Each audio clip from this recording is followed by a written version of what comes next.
I'm Liam Fitzgerald, head of Munich office with PDU, and I'd like to welcome all of you. I hope that you won't regret coming here this evening. Today, just a few words on the subject. You can see most of it there, Reclaiming Europe. We ask a couple of questions of how we can overcome the association, the mainstream association of the term Europe and most of its symbols with the crisis, with institutionalism, and so on, and how we can find new, more positive, and sometimes also meaning that is closer to the origins of Europe. To do so, I'll just introduce our panel quickly. First is Michael Toss from Berlin. He studied cultural sciences in Bonn, Barcelona, and Paris, and has degrees in literature and theater sciences from the Sorbonne. He then also has his state examination in Romance and Spanish studies, as well as philosophy from the University of Bonn, and is now, since 2004, managing director of the Allianz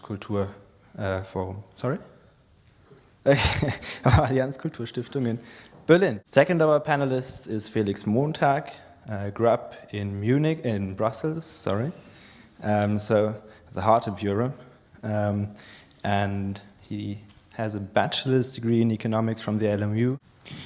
So you are really what we need, young enthusiasts, students who also work for Federal Europe. Also happy to have you here today. And our third panelist is Brendan Sims. He was born in Dublin and has a PhD from the University in Cambridge in history. He's also founder and president of PDU. So, Brendan, also thanks that you could make it here today. Benjamin C., who's our CEO, will in a couple of minutes take over from me with the others, and Brendan Sims will start with his introductory statement, and then the other two will follow. Brendan, it's now your turn.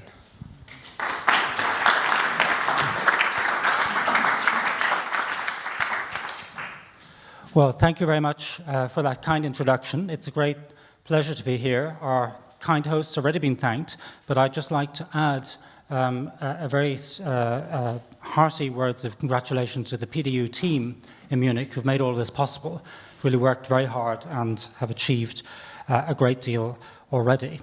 Now, my CEO, who is God, Benny Zeeb, has told me I must speak for 5 to 6 minutes, which I'm going to do, and I'll try.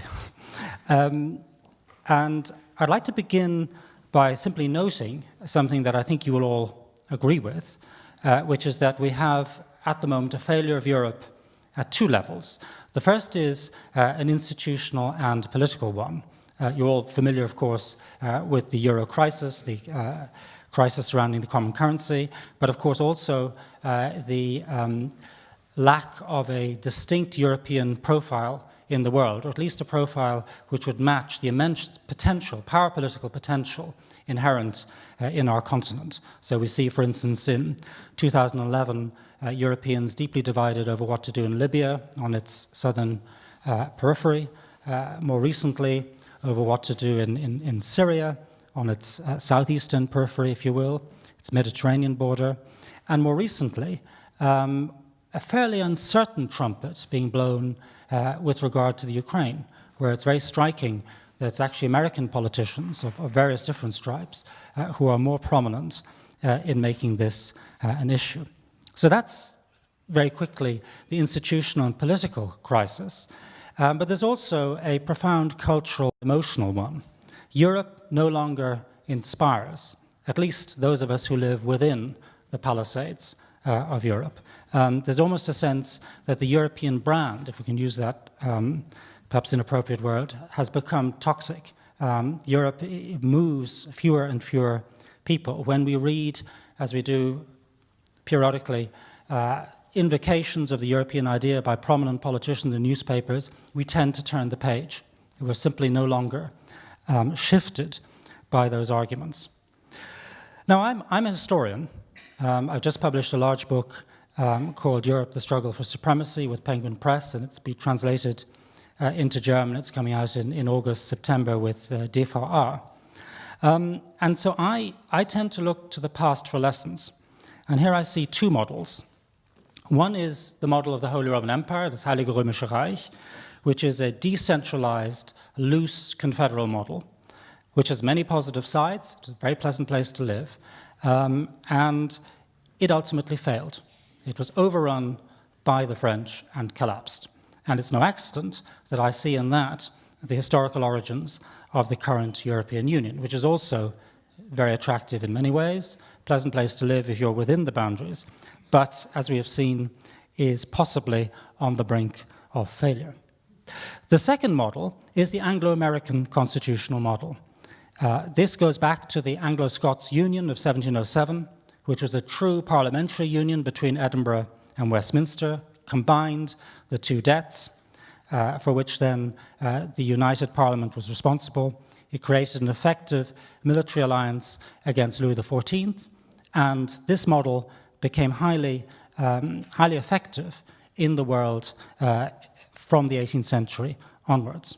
And the United States, when it emerged from its War of Independence in the 1780s, looked very much to this British model.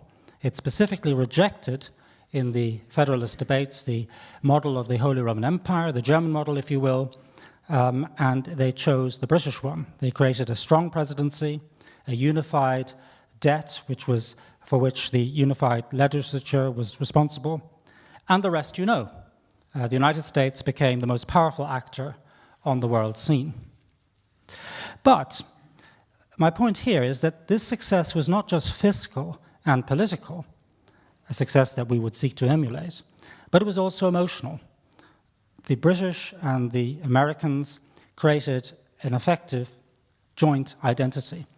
And a very key part of it was also this idea of resistance to external threat, which created a common cause and a common experience over many decades and ultimately centuries.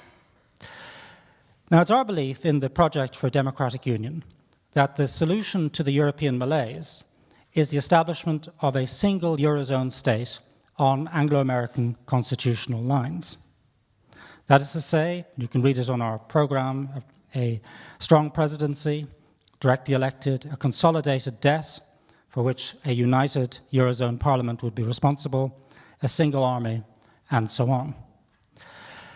But it's also our contention that such an institutional framework alone is not enough. We also need bonds that tie us together as Europeans. And sharing a debt alone is not enough, as experience has shown. So I just want to pick out very briefly two possible bonds. One is that we are pushing for a single language of government, which we propose to be English. And by that we mean not that English should be the only language spoken between all the populations of Europe. Of course, the languages, the national languages, should persist, and the value added to us culturally through the national literatures should be preserved. Our argument is that there should be a language of government. In the central institutions, there should be a single language. In the common army, there should be a single language. And this, we think, will help to promote what we vitally need, which is a common European public sphere. And we understand the work of the Project for the Democratic Union as an important impulse also for the creation of such a public sphere. And secondly, we think that a common European defense or deterrence is vital. And so one plank of our program also involves some form of military or civilian or other voluntary service. Now, I should stress here, in conclusion, that we at the project are not going abroad, as John Adams said in the early 19th century, in search of monsters to destroy. Our contention is that those monsters, those dangers are out there. We don't have to create them. I'll give you simply three examples. The fight against terrorism, the question of economic position and resource distribution of Europe vis-à-vis the rising powers, particularly the undemocratic ones, like the People's Republic of China. And finally, the thorny question which we see even today springing up again, which is the question of the eastern border, the Baltic states and the Ukraine, where threats which we hadn't thought possible more recently have reasserted themselves. And I think that we see today the demonstrators in Kiev who are waving these European flags, invoking Europe in a positive way, are giving us an object lesson of the potential power of the European ideal. So I want to leave it at that for the moment, but I thank you very much for your attention.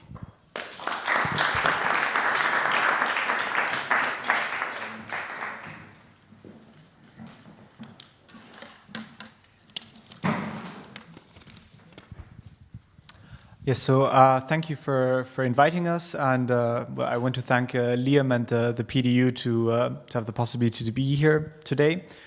I think for the analysis of the problem, we at the EFP we agree a lot on the analysis by Brendan, and in the long-term vision we agree that this is definitely the ideal that we want to strive for, but we try to tackle the problems that we have right now and to actually see on how we can develop for the next 5 to 10 years in order to come to that place. Because we see that in the next 6 months there already is in many European countries rising right-wing or left-wing nationalist movements, and we see that if we do not react in the very short term now, we might never reach that possibility to actually implement such a long-term federalist union. So with the topic today, I mean, rebranding the term Europe, I think that, or we at the EFP think that it is important to start a common European debate. We have at the moment 28 national debates about Europe, but we do not have a common European debate. And so we think that actually it is important that in order for Europeans to debate with each other, they have to debate about the same subjects. And for that, they need to have some sort of similar information basis. So we want to create a European public space where you can actually get information from every country about issues in every country, and that Europeans can actually, that a German can, for example, be informed about the rise of the political movements in Italy right now. I mean, there has been a lot of action in the last 2-3 months, but very little comes through to the German press, and so we are also very sad for those who probably know Press Europe, which was the only European-funded platform which translated news from different member states into the languages of other member states, so that people from different member states could be informed about issues in all countries. We are very sad that such projects are being defunded, and we think that this is going to accelerate the problem if we continue going to that direction. So our first priority in that direction is to actually create a real European public space where Europeans debate about European subjects. The next step for us, which is very important in order to solve the second problem, is that we have an identity crisis in the sense that many European citizens see themselves as national citizens and do not see the European institutions in Brussels, as they usually talk about it, as co-citizens of them. It is an administration that imposes rules on European citizens, but many do not feel that they can participate in them. So for us, it's very important to increase the democratic legitimacy of the European institutions. We want a directly elected president of, in the short term, of the Commission and of the European Parliament, but in the long term, of course, of a European federation. We want to increase the number of referenda in Europe. So when we talk about a long-term federation, what will be a very large question is accession of new member states. So in order to make Europeans feel like they have a voice in such questions, we want to have referenda where the European citizens can decide about if their member state should join the European Federation, and where the European Federation, the citizens can vote in deciding whether new states should join their union. We want to increase the communication between European politicians and European citizens, because that is the next large problem that we see. National politicians communicate on behalf of European politicians. After a European Council, we often observe that 28 different stories about how the Council went are told to the national media. The big problem is simply that in Germany, I will hear what Ms. Merkel thinks of how the Council went.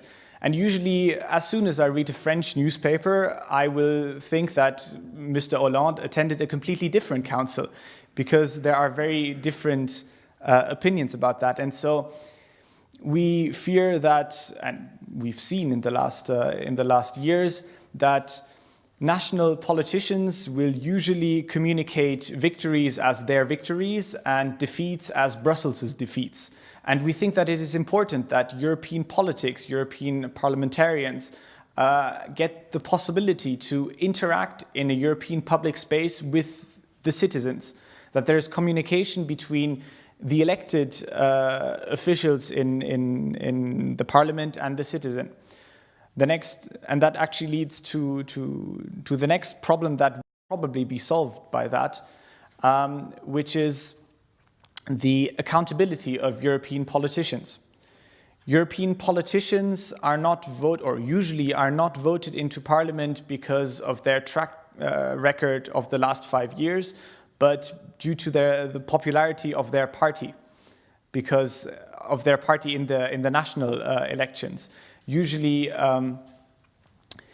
that creates the problem that there is no incentive for European politicians to actually communicate their program and what they want to do in the next 5 years to their citizens, but they will usually react on national issues.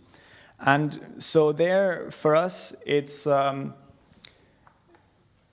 was the reason to create the European Federalist Party. We want to have a pan-European party that actually advocates the same policy in every member state, that communicates to the electorate the same message in every member state, and that has a European vision. For us, it is federalism, because we think that Europe only stands a chance in the future as a federal union.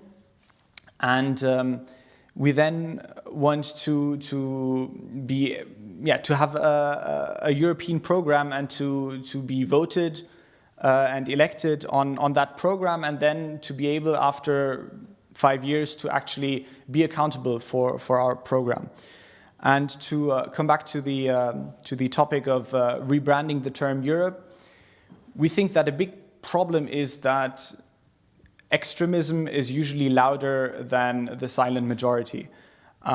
We feel, when we talk to people, we feel that there is a great majority of people who they cannot rationally say why they like Europe, but in a way they sympathize with Europe, even with the experience of the last 5 years. And we want to give that silent majority a voice. And that's why we also started a campaign now, beginning of this week, which is called Europe Mon Amour, where citizens should write messages about what Europe is for them and why they think that Europe is important. And then we want to communicate this, and this should not be a political movement, or not a partisan movement, but it should be across all European, pro-European parties and across all pro-European organizations to actually show the parties on the extreme right and extreme left that advocate for the end of the European Union and the euro as we know it, that Europe is so much more for us, and that many people and the majority see it as our future. And we hope, and we are working for that in the next 6 months until the elections, that we can communicate this message and get enough pro-European forces into the parliament and make sure that the next 5 years will not be a complete shutdown of the European Parliament of extremist parties.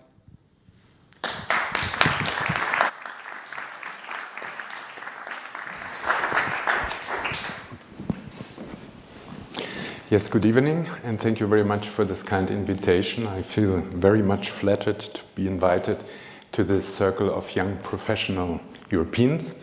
I have to speak culture because I'm head of Allianz Cultural Foundation, which was generously founded at the turn of the last millennium by Allianz, and we are also guests here now because our foundation is financially independent from this big and kind company.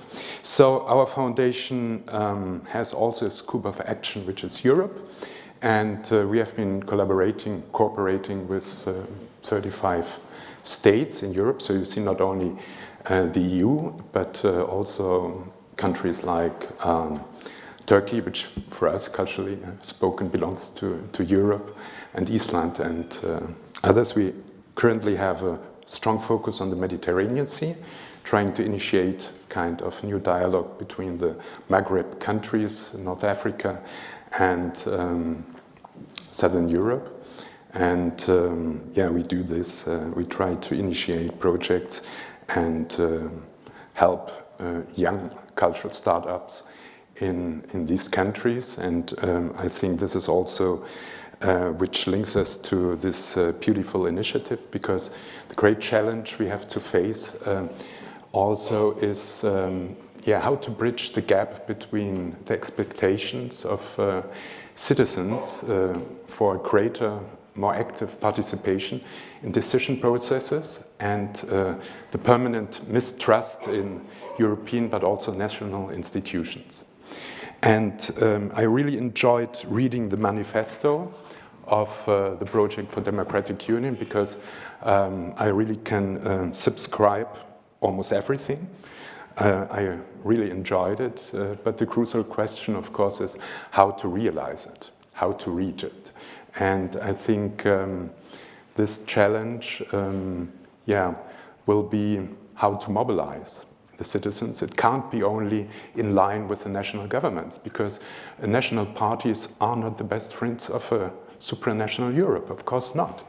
And so our permanent question is how to mobilize the citizens in order to create what has already been mentioned, and it's a term of our great philosopher Jürgen Habermas, this European public sphere or European public space.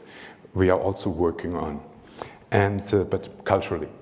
And I think if we speak about how to rebrand Europe, it must be in a cultural way, because culture is the cultural lifestyle of Europe is something very specific, very unique. Tony Judd, the great historian, he called it a spiritual lifestyle. And he wrote hundreds of pages about it, and from an American perspective. And I think we can very much learn from him and other intellectuals.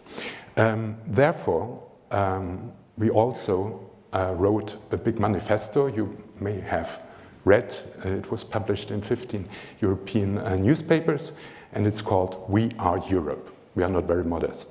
It was written by Ulrich Beck and Dani Cohn-Bendit, and we helped a little bit because we introduced one point which now becomes a real campaign, because we are pledging for a European year of volunteering for everyone. The European voluntary service already exists, I think for almost 20 years, but it's only allowed for the generation till 30 years. And we have been analyzing who is participating in this very successful story. And 90% of the participants come from high school. So there is a big lack of population, which never participated in this European experience. And we say it's good to debate Europe, it's fantastic to speak about it, we have to do it everywhere and almost any time, but it's better doing Europe than speaking about Europe, or you should at least try both. And doing Europe for us is what you will find in this manifesto, and you should read it and you should sign it. More than 50,000 Europeans have already signed it in the internet on our homepage, and I have some copies if you want to take it home and think about it. I think it's worthwhile doing it. Maybe just, may I quote just one passage which is, I think, really important. This subtitle is We Are Europe, We're Building Europe from the Bottom Up. And I think that's also the topic of this evening. If Europe is to develop a bottom-up culture, it cannot afford to fall back on predefined courses of action. The citizens of such a Europe will want to go to other countries and get involved in transnational problem areas in which national states are not longer able to offer appropriate solutions. Environmental degradation, climate change, mass movements of refugees and migrants, and far-right radicalism.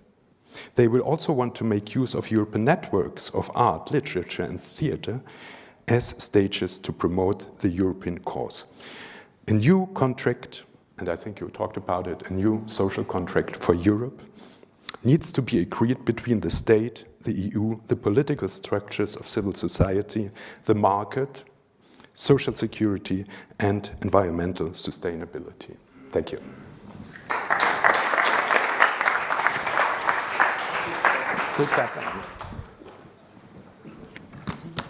All right, we will now move to the panel discussion. Please, Brendan or Felix, come up here. There you go. Thank you all. I think you really laid a good groundwork here for us to have an interesting debate. I just want to, again, I know we have thanked Allianz a lot already, but Petra Martins, of course, and Sabine Haasreiter have really pulled off something we could not have done here without their help. And I think this event would have looked very differently if it weren't for you, so thank you.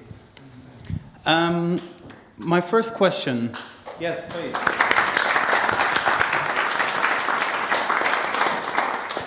Maybe just a second about how we're going to do this. I will start with a couple of questions first, and then we will open it up to the audience later on. So my first question relates to the topic of tonight's evening, Reclaiming Europe. And we debated this a little bit beforehand, and we had a couple of different ideas how to call this event, and one of it was actually rebranding Europe, something that came up a lot now in what you said. And then we thought, no, well, first, we're not a PR agency, we're not really branding anything. And on the other hand, it kind of implies that everything with Europe is fine. And it's not really a matter of what is going wrong, but it's just a matter of giving it a different name. So that is not really what we had in mind. So now I think with Reclaiming Europe, we kind of have a similar problem, really. Because this now implies that the kind of Europe we want is already out there, and we just have to go and take it back from whoever it was who took it from us. So my first question, and this goes to Felix, is it really so that the kind of Europe is already out there in the culture, in the institutions we have?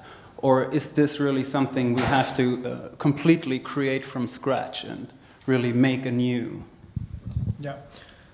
Thank you. So I think that it's a bit of both. I mean, it certainly isn't out there right now, and we just need to reclaim it or even rebrand it. I mean, there certainly is an institutional failure.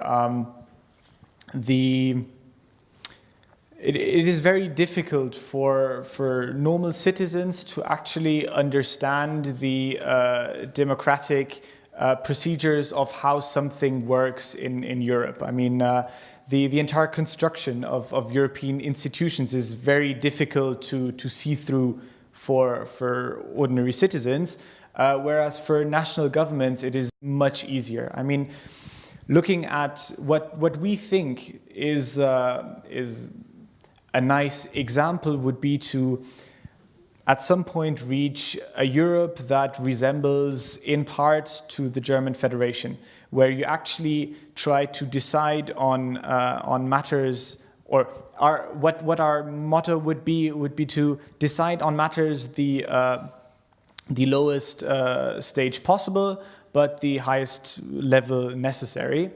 And so we want to have regions which don't actually necessarily need to be the national states, but regions that can take decisions in some matters, but a European federation that takes decisions on a European level for policies such as foreign policy, defense policy, right, and so on, which we don't have nowadays.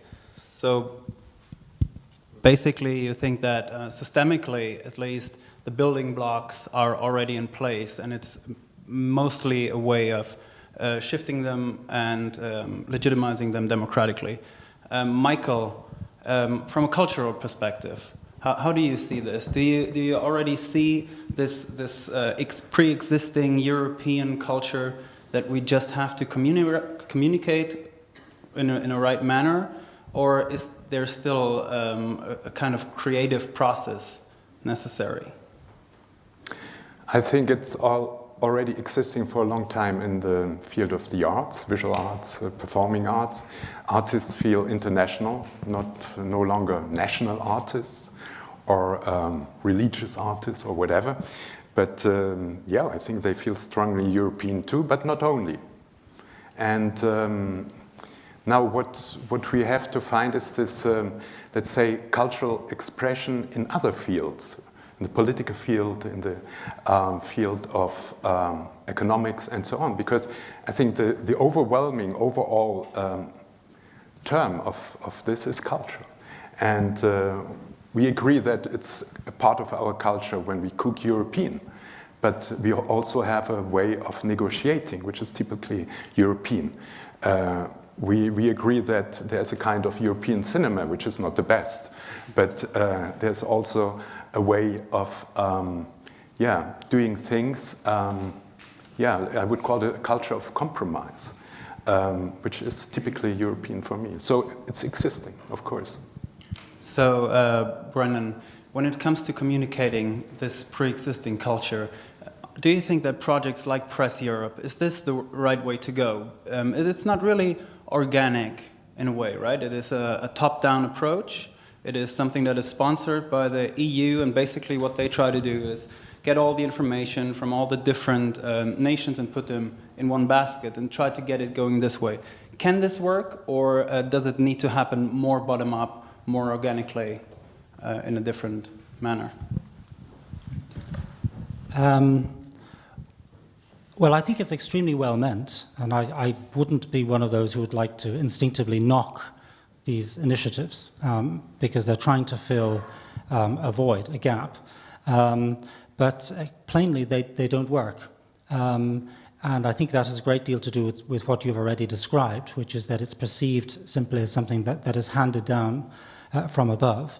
And what we'd like to do with the project for Democratic Union is to grow this kind of union capability, if you like, a capacity, a group of dedicated, intellectually engaged people of all ages, not just young people and young professionals. I'm no longer young in that sense.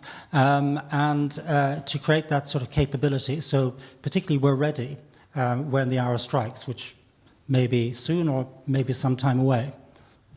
All right, so Felix, a party is an entirely different approach. What do you think is the unique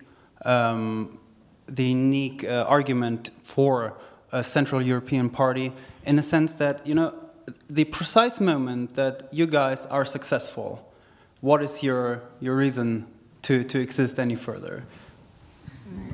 Well, I mean, the reason why we actually thought that we needed such a pan-European party was looking at the existing construction. the European fractions that are in the European Parliament are the smallest denominator of 28 national parties. And we don't want to do that. And that's why actually our first goal was not to create 2 or 3 national chapters that have a program and then expand to other countries.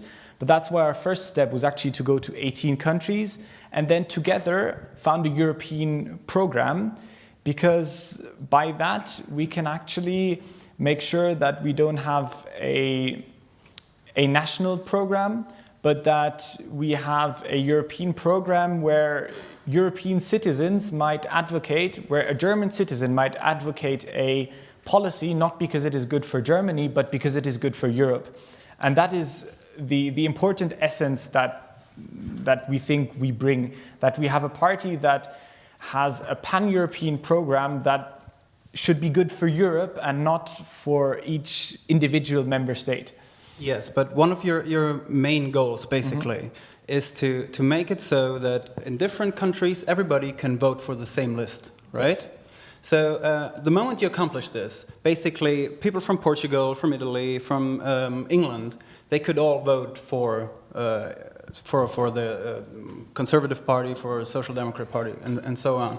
So do you have a vision that goes beyond that, basically? That was the question. Yes, I mean, that is the first step that we want for our party organization, to have other parties that go in the same direction. But ultimately, our goal is a federal subsidiary union. I mean, that is, we want a common defense policy, we want a common foreign policy, and many of these goals are represented in parties that already exist, but none of them have them as their top priority. Europe usually, and that we could see in the German electoral campaign, comes very far after many other national subjects, and that is what we bring to the table, that Europe is our first priority. Let's come to the issue now of how to change that, how to cross that gap, how to really, jump over that fence. And I think Brendan there has a theory that is different maybe from a general assumption many people have, that is that Europe basically is a slow process. Europe has been developing since the end of the Second World War, and step by step, tiny steps. And you believe that basically what Europe does need is an event, like 1989 or 1976. Would you like to expand on that, and why you believe that this kind of, sea change moment is something you think is necessary? Right. I think one of the intellectual problems that has bedeviled the European project has been what I would call the gradualist fallacy, that everything will be done by small steps, by accretion. And this worked very well until quite recently. But it overlooked the historical truth that the historically successful unions have been events, Big Bang moments. I mentioned them already in the course of my talk, the union between England and Scotland, certainly the creation of the United States. So they are events that are perhaps the end point of a process which has lasted maybe a year or 18 months, but they're essentially, in historical terms, events. Now, what kind of event would create the Europe of which we would approve? That, my friends, I cannot tell you, because I'm a historian and not a prophet. But one thing I am sure is that it will be only a very large-scale event, be it either a huge blowout on the bond market with resulting economic chaos, perhaps some form of terrorist event across many borders within Europe that created a common sense of identity. It could be a crisis in the East. Think, for example, what would happen if there were to be some kind of Russian interference in the Baltic states, which would produce not least Article 5 and the NATO Charter, and so on. There are many different possibilities. Not all of them will have the same effect in all parts of Europe. But one thing we can't do is to see exactly what that will be. But it will require that to make possible the kind of European Union which can address the problems of today. Would you agree, Michael? Would you say that this is not sustainable, the way that we are still hoping that Europe will keep on developing the way it has been, or do you think there needs to happen something? I agree that it's very important to see the momentum, and then things develop in a very fast way. But of course, this has been prepared before. Maybe we didn't realize it. It wasn't at the surface. I think there's another point which could be very important, that is to think about who could be the actors of this development, of this change. And I think there we should have a kind of post-heroic conscience that this is not any longer the traditional politician. But as you have seen it in Northern Africa, the activists have come from theaters, have come from women movements, from civil society, from NGOs, and so on. And these people bring the revolution, or the Arab Spring, as we called it some time ago. And if we firmly believe in civil society or in Bürgergesellschaft, then really we have to empower the citizens to do so. And this for us is a crucial question. All right. For a long time, or in classic literature on national identities, like Hobsbawm, Anderson, these kind of guys, they really have this top-down approach. They say, well, we first make a state, and then we have information traveling from the top to the bottom, and huge multipliers like newspapers, and this way then everybody gets the same information, everybody talks about the same kind of stuff, and we have one closed debate within borders we can define somehow. Nowadays, information travels somewhat differently. So I'd like to ask Felix, how do you think that plays out then? If you now don't have the possibility on the one hand to really get all the people under this big tent of one opinion-making machine, basically, but at the same time have this new kind of information that goes more bottom-up. Yeah, so, I mean, for us, this top-down approach, we actually don't want it. I mean, of course, in some times it was a possibility, and it has been successful, but it's not what we want. I mean, what we want, and that's why I agree with Michael, is to have a popular movement of civil societies, of the people who are actually convinced that Europe is the way to go. And that's why our first task, we see our first task in communicating our idea of Europe and of convincing Europeans that it is the way to go, not just a political elite that takes the decisions and imposes a state, but to actually first convince the people. And that's why we actually are a lot in contact with civil societies. At our Brussels convention this year, we had a day only dedicated to discussion panels with civil societies and NGOs and so on, and entrepreneurs, where we actually want to get the people who are not politicians to say, we want this Europe, we want a federal Europe, and that's why we want our politicians to implement that Europe. And as long as the people do not believe this, we don't think that it's going to be possible. Brennan, how do you see this? Channels of information changing. For an historian, this is obviously something you can observe in other times as well. So do you think this is this kind of transformative moment, and is this something that is front and center for a project like PDU? Yes, I think so. Obviously, as an historian, I always note that a public sphere has existed from a very long time ago, and many of the process I was describing also had a public sphere that was pushing it.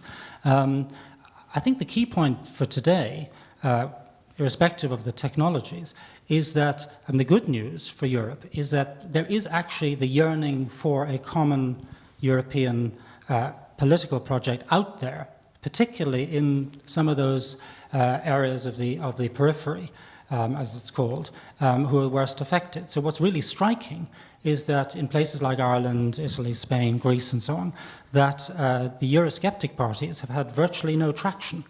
And so we have a strange, very little traction anyway, in relation to the crisis. So we have a strange sort of intermediary moment where these populations have taken leave of their national politics for very good reasons, but haven't yet reached a fully democratic, common political future. And so I think it oughtn't to be, in the long term, too hard a sell for us, actually. And I think a lot of the skepticism that we see is simply skepticism about the fact that these populations feel they're not being consulted. There's no democracy. And if that can be guaranteed, I think it would have wings. All right. Michael, we have now talked about how new kinds of information can really undermine institutions, and you actually spoke to this in your initial statement as well. But how does it work the other way around? This is basically a thing we have to figure out, because, of course, in Egypt, they did manage to topple a government. They did manage to tear down what was there before. But at the same time, it is often a lot of discontent that is voiced through this form of communication. How do you bring it to a point that it becomes constructive? Yeah, I wanted to add another thing. Please You're do. probably missing a controversial debate because we all agree on the most important points.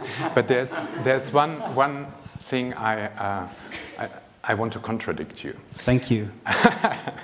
It's maybe not the essential point, but it's very important for somebody thinking culturally. And when you say English should become the official language, I say no. Why? I mean, there are more German-speaking Europeans than English-speaking Europeans. But that's not the point. I think the real language of Europe is, as Umberto Eco said, is translation. And what is really the essence of European culture is this cultural translation. We are doing each time we are translating from one language to another. Each time we are meeting somebody from another background, cultural background, even inside our countries. And I would never miss this. I know you said it should be the official language official language of the government only, and the other languages have the right to persist. But I think that could be counterproductive, even in the populations, to see that, okay, there's only one language spoken by our government. What would the Czechs say? What would the Italians say? And the French? My God, I don't want to imagine. No. Brendan, please. This is something you should respond to. Well, I think one point that needs to be made is that a dominant language will emerge, and I suppose what will be in the back of many people's mind is which language will that be? Would it be German or would it be French? And the vast majority would prefer English. That's the first point. The second point is that English has already established itself as the language of Europe. I mean, when, outside of France perhaps, but when 2 or 3 European politicians sit down in Brussels or elsewhere, and they're not from the same country, to discuss Europe, they do so in English. The Bundespräsident obviously has suggested, indeed, that English be considered as the language of government. And so I think that in some ways it would be less of an imposition because we're almost there. It would be a recognition of what civil society, in a sense, is already creating in a way that I'm sure you would approve of from below. And it would be recognizing this. It would be abolishing the absurd duplication of translation capacity and so on in the European Parliament. It would make everything more accessible, I think, in the medium to long term. And I don't see the cultural loss, because I think I completely agree that we have to maintain and encourage national languages, literatures, cultures and so on, because that's what enriches us. But I don't think we gain anything in talking past each other for lack of a language, lack of a common language in the political sphere. All right, we need a Solomonic verdict. Okay, may I add something Yeah, afterwards? definitely. Okay. Please.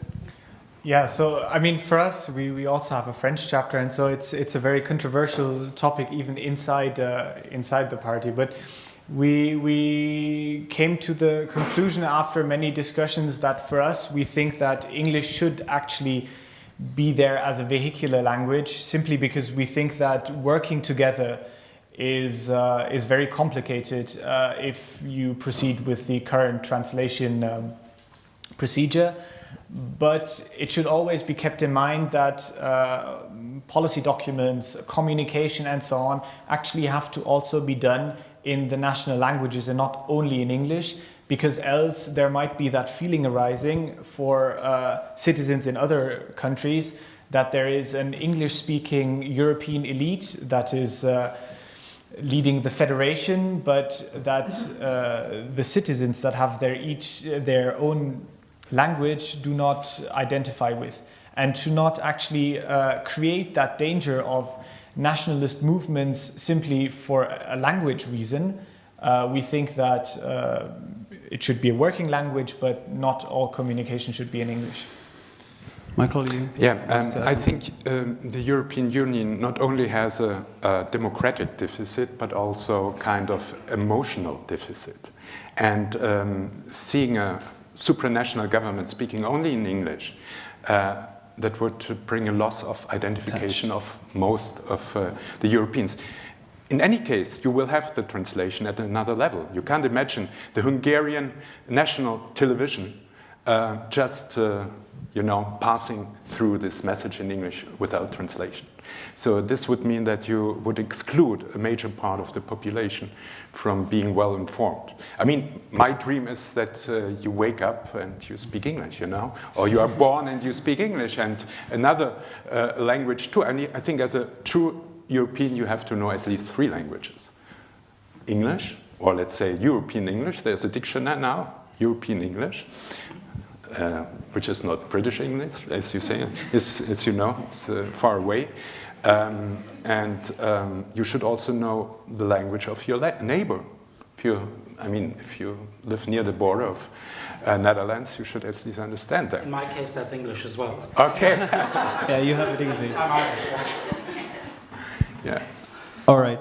I think we talked a lot now about how we should communicate this. Before we turn it over to the audience, I just want to give each of you just 2-3 sentences of no matter in what language it is, what you would want to communicate, what you think is the key message that we have to get out if we want to reach this goal of a more democratic and more inclusive European society and public sphere.